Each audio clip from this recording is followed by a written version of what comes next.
Tailoring isn't exactly a fast track to riches, but it can serve as a valuable source of side income or even a full-fledged cottage industry sufficient to support a two-income family. According to the BLS, the average annual salary for tailors, dressmakers and custom sewers is about $35,000. That works out to more than $15 per hour. The most common at-home sewing pursuit is clothing alterations, a high-volume niche that's always in demand. However, depending on your skills and interests, you can pour yourself into a slew of other opportunities, making custom curtains and draperies, repairing heirloom bedclothes and tapestries, assembling and repairing durable fabrics such as canvas bags and totes, or producing large-scale items such as boat covers. Before you launch an at-home alteration or custom sewing business, consider the following. Your skills. This is a detail-oriented pursuit that requires patience and skill. You need to have above-average sewing skills and confidence in those skills to make your mark. Experience is strongly preferred as well. Advertising and promotion.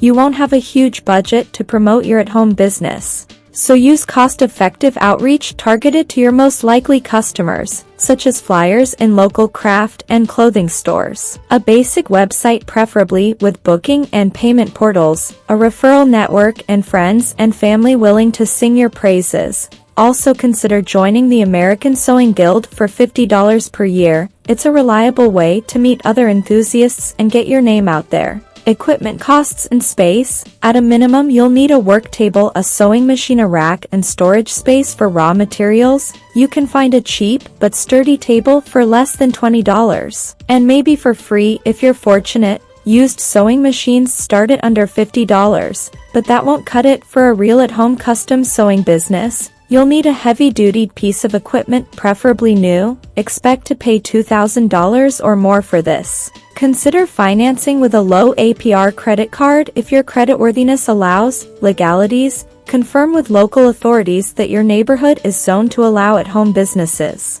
If it's not, look into applying for a variance or otherwise coming into compliance. Even if this costs something upfront, it's better than risking a fine or a cease and desist order down the road. So, my dear friends, do tell us by commenting how good you felt about earning money from your fashion